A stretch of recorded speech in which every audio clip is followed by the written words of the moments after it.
Hampshire DES, and I'm going to read a prepared statement, which we need to read at the beginning of the hearing. It is Friday, the 24th of October at 10 a.m. This hearing is being held to receive public comments on proposed amendments to the New Hampshire Department of Environmental Services Subsurface System Bureau's rules at Env-Wq 1000. This is the first update to Env-Wq 1000 since 2016. Updates reflect legislation that was passed in the last few years, clarification of rules that have been confusing to applicants, changes in requirements to match current best practices for protecting water quality, a schedule of fines, and a new reporting requirement for innovative technology manufacturers. The rulemaking notice for these rules was published in the New Hampshire Rulemaking Register on September 25th, 2025, as notice number 2025-206, and was posted on the department's website. This hearing is being held on the date and at the time and location indicated in these notices. This hearing is being held in person as well as via remote access. Remote access is via Microsoft Teams to allow increased access for everyone interested in the public hearing rulemaking process. This hearing is being recorded. During this hearing, we are only receiving comments and taking clarifying questions. Happy to have meetings with people after the hearing if they want to have further discussion. I will first ask if any of the people attending in person wish to speak. I will then recognize those participating remotely via Teams who wish to comment. For those people participating via Teams who wish to comment, they can do so by using the raise your hand function in the menu at the top of the window. Click on the icon of a hand with the word raise below it. Finally, I will recognize the call-in attendees who are seeking to provide oral testimony. Anyone wishing to make oral comments on the rules for the department's consideration may do so during this hearing. When called upon by me, please state your name, the organization you are representing, if any, your city or town of residence, or the city or town where the organization is located. The department would appreciate it if those providing oral comments during this hearing could also provide their comments in writing prior to the October 31st deadline. All written public comments received during the public comment period will be posted on the department's website. The department will consider all comments received and decide whether to revise the rules in response to each comment. The department will file its final proposed rules for consideration by the Joint Legislative Committee on Administrative Rules, plus a summary of comments received and the department's responses. So at this point, we will start to hear comments. So anyone from the in-person audience who'd like to make comments? Yes, sir. Please go ahead. My name is Ralph Risser. R-I-S-S-E-R. I'm a resident of Lake Forest Resort in East Wakefield, New Hampshire. I'm a member of the board of directors for the Lake Forest Unit Owners Association. And Lake Forest has been my summer residence for 20 plus years. Lake Forest Resort primarily consists of couples, most of whom are over 55 years old. The resort contains 130 active units, each with a maximum size of 400 square feet. Our average daily water usage per unit is around 60 gallons. Individual units do not have washers or dryers. In accordance with camp regulations, dishwashers are prohibited throughout the campground. Each unit is permitted to have one flushing toilet, one bathroom sink, one kitchen sink, and one shower. The current septic systems adequately meet the needs of the entire campground. All campers and park model units comply with local permitting requirements, which cannot be modified under present code enforcement policies. I just want to add here that my particular unit has a 10-gallon hot water heater. So you don't have long showers or bathtubs full of water that you're using, where you're fairly restricted. And I think the majority of our units probably have the RV style hot water heaters. Some may be just a little larger, but most of them are in the 10-gallon to 15-gallon range. So that really limits the amount of time you're going to stand under that shower, I'll tell you. Your present proposal suggests upgrading to a 2-bedroom house septic system with an estimated cost of about $1,560,000 for unit owners over the next few years, posing a significant financial burden on Lake Forest Resort residents. Our resort operates seasonally, closing from October the 15th to May 15th each year. During this period, residents are not permitted in their units, and all utilities, including water and electricity, are turned off. The existing septic systems function reliably with infrequent issues, primarily related to tree roots, which are managed by the staff. And I guess I'm not an expert with systems, but as I understand, the longer they can rest and let the bacteria work, the better it is for the system. So here we have almost a 6 to 7 month resting period during the wintertime, which allows for large evacuation of the solids. These systems are located more than 1,000 feet from the lake and are installed in sandy gravelly soil, which supports their continued operations. The resort's current septic systems have been operational for over 50 years and were previously certified by state officials until 3 years ago. Recently, they were classified as obsolete by an authority in Concord. It is unclear why they are now requiring to replace these well-functioning systems with new ones capable of handling 300 gallons per day and equipped with a 1,250-gallon tank, especially considering our seasonal operation, smaller unit sizes, and limited water usage. As the budget manager for the condominium association, I have observed that increasing costs make it increasingly challenging for seniors to maintain their units. For example, severe winter storms over 2 years ago necessitated additional tree removal expenses totaling $30,000, which had to be passed on to park residents. These types of expenditures continue to rise annually. Most of our residents are retirees on fixed incomes, fixed budgets, and our community actively works to control costs, actively works to control costs through volunteer initiatives and event planning, implementation of new septic system regulations at Lake Forest Resort would require upgrades exceeding, as I said before, about $1.5 million.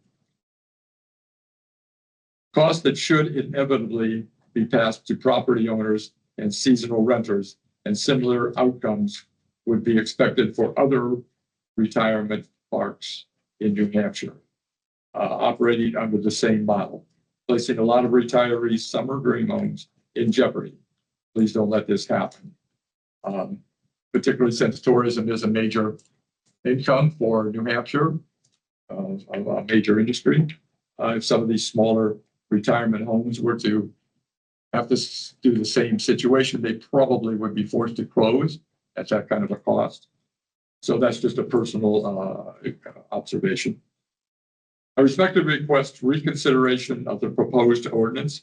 Specifically, I ask that campgrounds with living spaces of 400 square feet or less and average daily water usage below 75 gallons be exempted from these new requirements.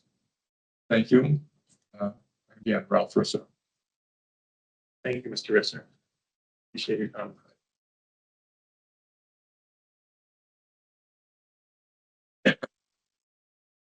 Next comment? My name is Dave Hankins. I'm the manager of Lake Forest Resort. My family started that business in 1970. It was my decision to space the campsites 100 feet apart. And according to that design, the most reasonable means of wastewater disposal. with small septic systems located between adjacent sites. We obtained permission from them, which was the Water Pollution Control Board, to put small septic systems in between our sites. And I have a letter from the commission at that time that allowed the drain fields to be 150 square feet and the tanks to be 750 gallons. These, because of our good soils, these systems gave good service to us. But about 3.5 years ago, I became aware that roots had invaded a lot of the leach beds. So we proceeded to negotiate the Bureau, namely with Rob. And we arrived at a good conclusion, agreeable arrangement that we would replace the drain fields with newer material, the biggest change being originally they had building paper put over the top of the gravel. And subsequently, over 50 years, the building paper dissolved and the sand infiltrated into the drain fields. So it lessened the void space in the drain fields, which made them slower to do their job. So 3 years ago, we got construction permits, and in particular, 3 sites. We proceeded immediately after getting the construction permits to dig up the fields and replace the stone, the pipe, and put a synthetic geotextile, I guess is the word, geotextile cloth over that, which is a good improvement. So we called for inspection, and instead of getting an operational with an inspector, our plan was marked void and conquered, and we were given a do not backfill order without an inspection. My understanding is the do not backfill order was given to people who, upon inspection, were found to not have done the work, the construction according to the approved plans that the regulations say.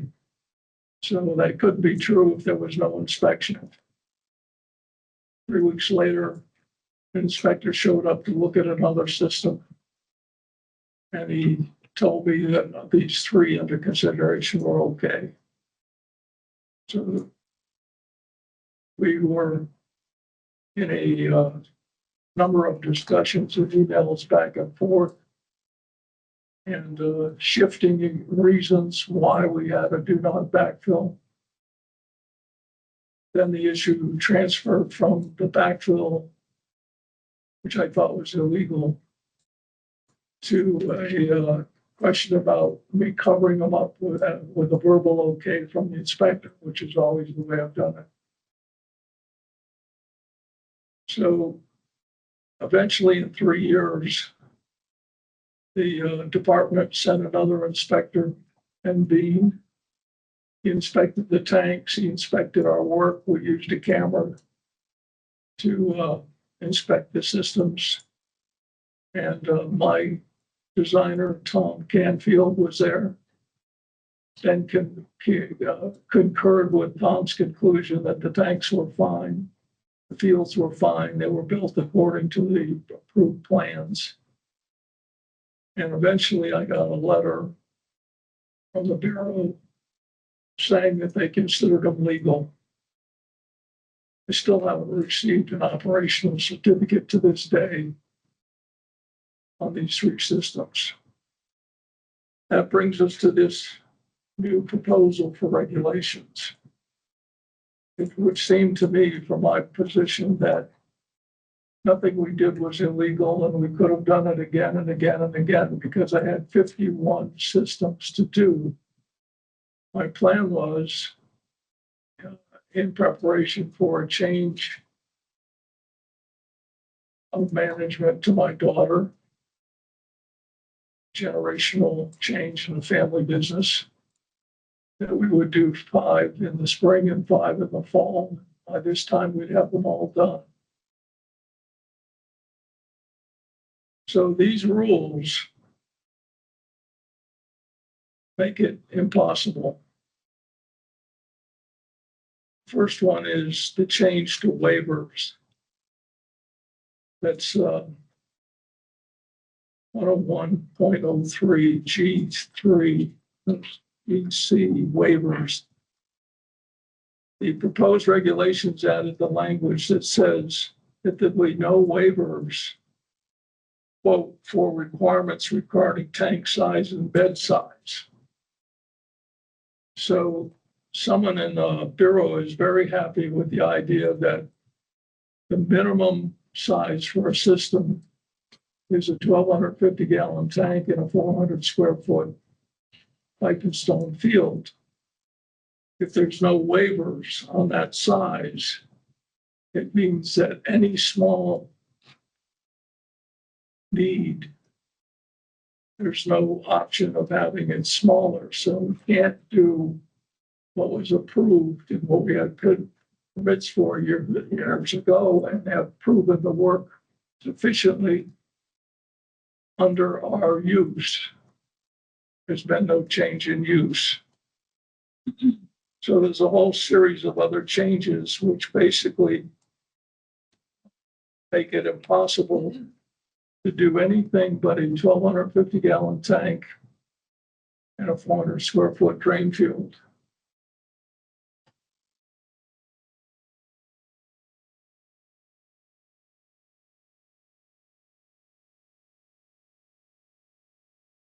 So there's many entrances in there that say that you cannot have anything smaller than a 300 gallon a day minimum capacity.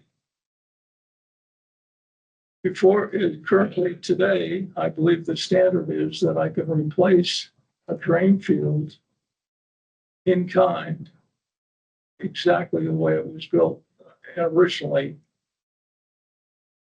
And I do not have to change the tank. According to the regulations, the way I read them, I can change a tank to the same size, which would be 750 gallons without a permit. But if these rules go into effect, all that's gone. So I believe that the Bureau is not paying attention to the needs of other than a 2-bedroom or bigger house.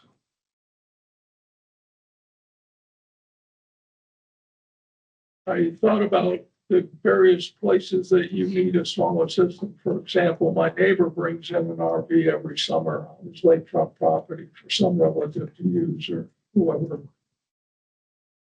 So the RV is on his property for 90 days or more every summer.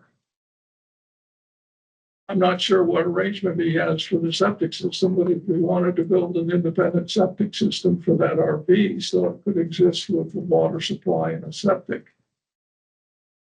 the minimum allowed is 1,250 gallon tank, 400 square feet, a 300 gallon a day system.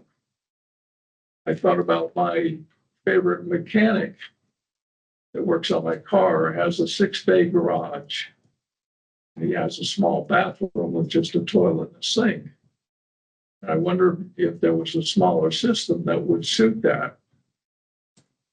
I called the zoning board in the town he's in, and they said, no, it's a 300 gallon a day system. Well, the Bureau is very much into numbers based on this flow concept. So I did some quick math. I found out that 300 gallons a day using the modern toilets would be 200 flushes. 300 gallons, 200 flushes. If you had 200 flushes and it took 5 minutes to fill the tank for the next person to use the bathroom, mathematically, if I'm right, works out to 16 hours of continuous use.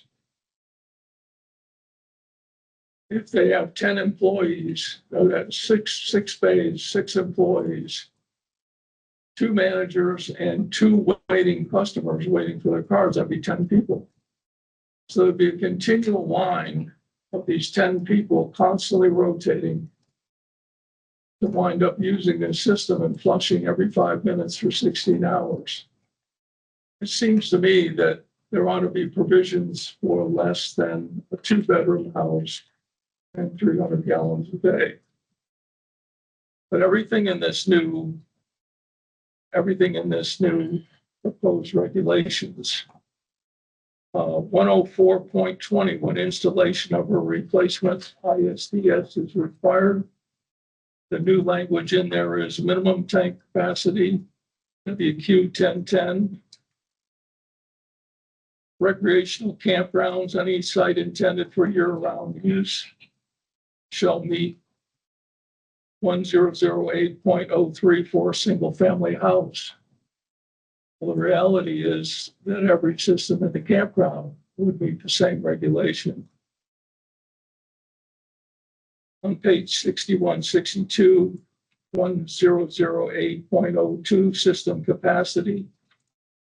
No ISDS shall be designed to accommodate a sewage flow less than 300 gallons a day. So on the introduction to the Joint Council, JCAR,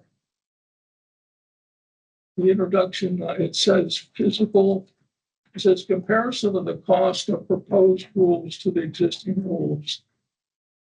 I'm quoting here, when compared to the existing rules, the general fund could see an increase in revenue in certain state citizens, political subdivisions, and independently owned businesses could see an interminable increase or decrease in cost depending on site specific.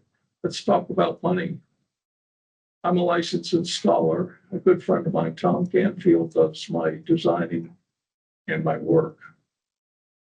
The 3 that we did that gave us 3 years of problems from the Bureau cost about $3,000 each to replace the bed exactly the same size in the same place where it was. The requirements were to make an as-built, do a new test pit, tie lines, photographs. And I think the way we built it, that'll last another 50 years, which would take it through my daughter's 10-year of owning the place. A system of the size that is the minimum allowed, been talking about, would require resurveying lot lines, adjustments in the community space, the common area of the condominium, cutting trees over 100 feet tall, digging up stumps, basically redesigning the whole campground. Owners that have park models on these sites might have to have the park models removed, which is not easy, not cheap. Engineers would have to come and design new systems. So without relying on the fact that what we have was approved originally and reapproved in 2000, we got a certificate of compliance. All our paperwork was reviewed by the Bureau in Concord. So my estimated cost would have to be a range, I'd say like maybe $25,000, $30,000. When last year, when Senate Bill 229 was put through in the testimony, Mr. McConaughey, who's now senator, testified that the state has lost hundreds of documents related to people finding their original paperwork. He also, in that, I think there's a misprint. He said a new system could cost over as much as $300,000. I think that he meant $30,000. So when you take the 46 systems that we have left to renew because of the roof problem, you're looking at over $1 million of cost, which Ralph has alluded to. When I look at this 130 pages over and over again, I see this minimum, can't allow anything less. No waivers for tank size or field size. It looks like it's specifically aimed at my situation. If someone comes in here with one septic system that they have to replace, it's a big deal for them. But if you have 46 to replace, that's a much bigger deal. Now, we've tried to maintain our place so that people could afford to have a lakefront home. My neighbors along the lake shore, some of them have old houses and they've sold them. Usually they're dismantled and a bigger house is built in their place, but just buying the old house is over $1 million. So the people that my clients have driven propane trucks. They've been nurses, teachers, firemen, policemen. They have ordinary jobs where they earn their money by the hour. When they retire, they don't have 1-point-something million to enjoy our outside environment. So our function has been to provide the ordinary people the lake access, the recreation, the community that we have on Great East Lake, to people who do not have millions and millions of dollars, which is what is required today to be on the lake. My clients entertain their grandchildren as I do my own. They have boating, fishing activities. Our most common watercraft is a kayak. We are very low impact. My diversified system I decided to do 55 years ago, I think should be a model for other campgrounds. For people that want a nice campground, there's one under construction right now up near Warriors Beach, where they cleared everything. If you look at the satellite photos of Lake Forest Resort, you can hardly tell we're there. Canopy is about 100 feet high. All the sites are surrounded by trees and woods, 100 feet apart. The collective system that other campgrounds use, where they pump everything to a central location, is subject to water mounding. Our diverse system scatters the wastewater over 100 acres. It also works if there's no power. We have a generator on the water system, so we've gone 2.5, 3 days without power in the summer when we have these storms. So our system works with gravity and you have water. So it makes it civilized. But whoever was responsible for drawing this new thing looks like they are on a vendetta against anybody who has older or smaller systems. Smaller systems are completely out of the question under these new rules. Redoing smaller systems is completely out of the question. The only choice would be to start from scratch, as if there was no plan, no $100,000 spent on prior permits, no certificate of compliance. Well, under these rules, I would have to be starting with a whole new system, engineering, design, clearing. The new systems, the minimum size systems would support 5 RV sites mathematically with the numbers that are in here. But it would be much bigger than necessary or required for the 2 to 3 RVs that we have looked up presently. So in a normal campground, they would cluster everything and change it around. So I had a letter from the current administrator. And in a previous discussion, I had said to him, there's no, the whole book here that I have, the word grandfather never appeared once. And so we have a little disagreement on what the word grandfather means. Well, most of my experience comes with being on working with planning boards. That word is very prominent in planning boards. It's there to protect people. It's a simple concept. It's that you build something relying on permits and it's legal, and then the rules change.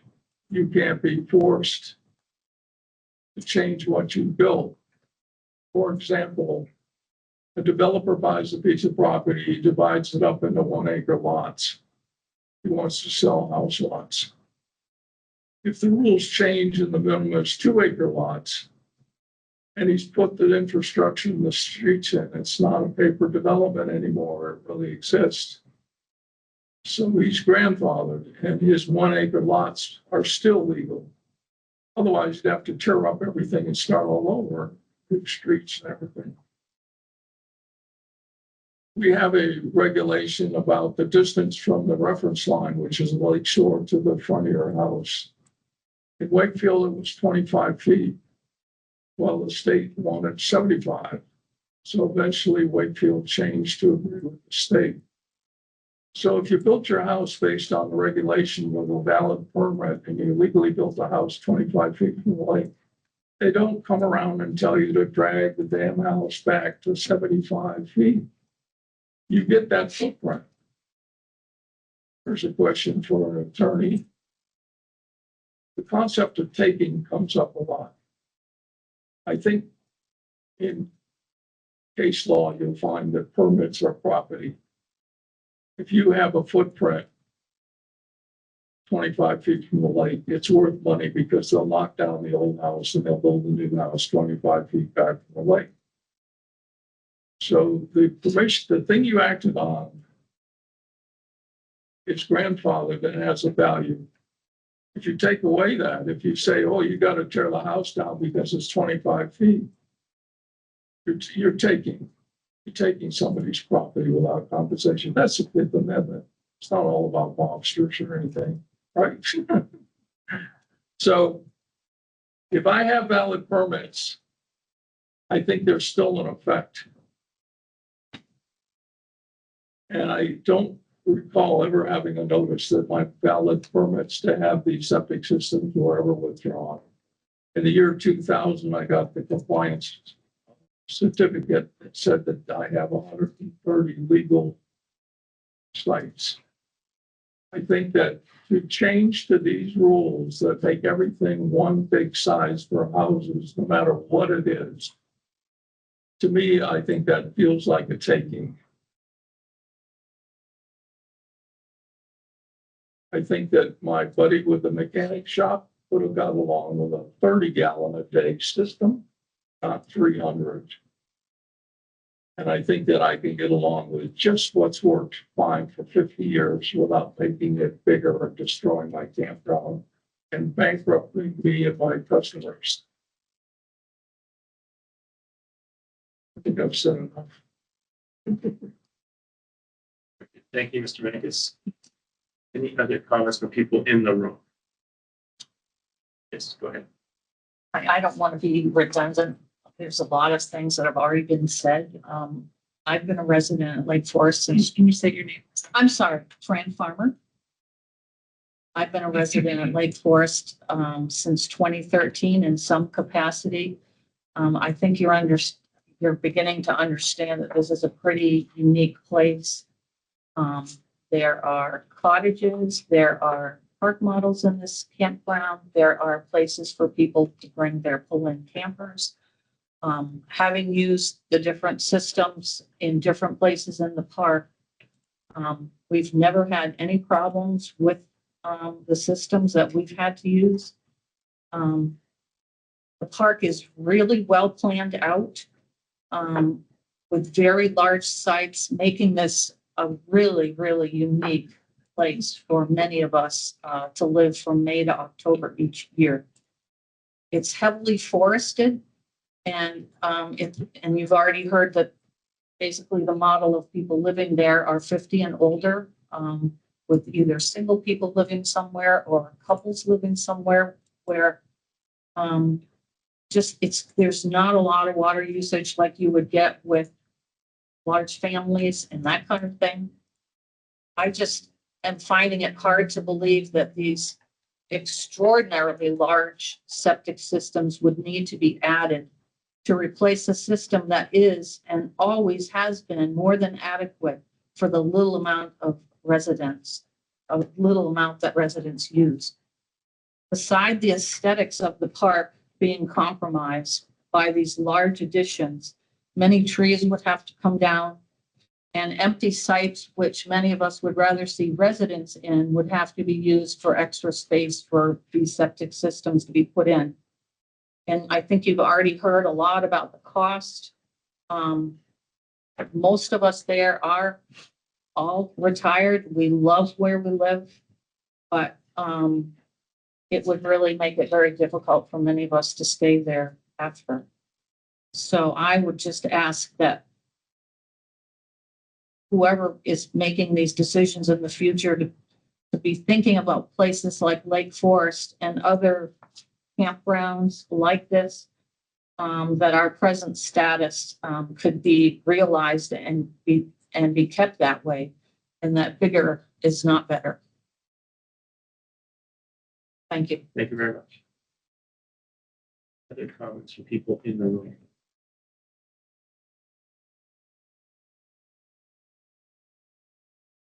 Okay, well, let me move on to online participants. Any other comments from people online? All right, go ahead, Chris. Thank you. Sorry I couldn't make it again today live. Again, for the record, Christopher Albert, owner of CSA Environmental Consultants, septic designer. And I've got two rule sections that I have, I guess, issues with. Both of them fall under 10.008.03. Daily flows, number 2A, which states 2 people per bedroom for all residents, or the actual current resident occupancy. That is contrary to Env-Wq drinking water rules, D1, which states for units of 2 or more bedrooms using an occupancy of 2.5 people. So again, the subsurface department is having a rule section that's contrary to the drinking water rules and really pretty much the state federal standard on how many people live in a 2-bedroom. The other problem with the rule. Chris, what's the drinking water rule site again? Well, I'll submit written testimony, but it's the 400 rules. It's 40102 D1, which talks about 2-bedroom residents being 2.5 people. And that's from our industry standard. We've always used the 2.5 people in all our drinking water rule design formats. So that's one aspect of why the 2 people is an issue per bedroom, because that would be a 2-bedroom would be 4 people. So again, I'm working with the subsurface department on a large community design. And when you actually do the math per this ordinance, the way it's changing, you've actually killed the water meter data in all together. It's a moot point. This by putting this in here, having 2 people per bedroom gets rid of the need of having water meter data. So when I did the site right now, I won't mention any project names, but when I did the 2.5 and then I moved it per person for a 4-bedroom, we were actually up over 8,000 gallons per day. And the 300 gallon per day design flow was 7,500. So again, this rule trumps water meter data altogether. And again, Phil, I'll put it in writing for you on that standpoint. Again, it's kind of like you found a way out of the loophole on the water meter data when you do the math. So it doesn't, yeah. The other aspect that I have is still the 10.008.03 daily flows, and it's little E1, which talks about IDSs serving more than multiple residents of a combined flow of 12 bedrooms. The issue I have with that, I work on, as you know, I work on a lot of manufactured home parks, cooperatives, disadvantaged people in our state. And again, when a lot of these sites were created in the 70s and 80s, they were tight sites where two-bedroom homes were tied into one field. And what this does, it kind of discriminates against that scenario on tight lots. You've almost put it to a 6-bed or 6-unit, 2-bedroom, which would be larger commercial type community system. So again, I just feel that these rules are being contrary to the cooperatives and the disadvantaged people. But, and like I said, Phil, I'll write a formal letter for you. Okay, yeah, that'd be great if we could get that in writing. It's a lot of detail.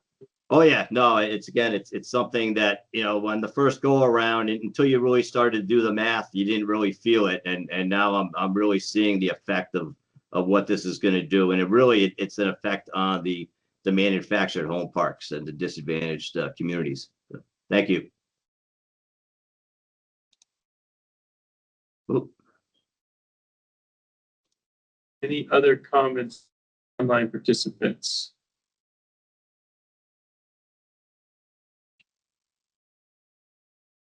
Anyone on the phone? We don't have any phone participants.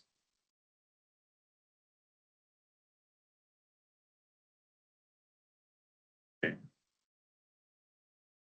Right, then just a final call here for anyone else in the room. Okay. Seeing no one else who wishes to comment, this hearing is hereby closed. I remind you that written comments can be submitted on or before Friday, October 31st, 2025, per the rulemaking notice. I will encourage you to look at the rulemaking notice because it has instructions about how to provide comments. Thank everyone for participating. Thank you.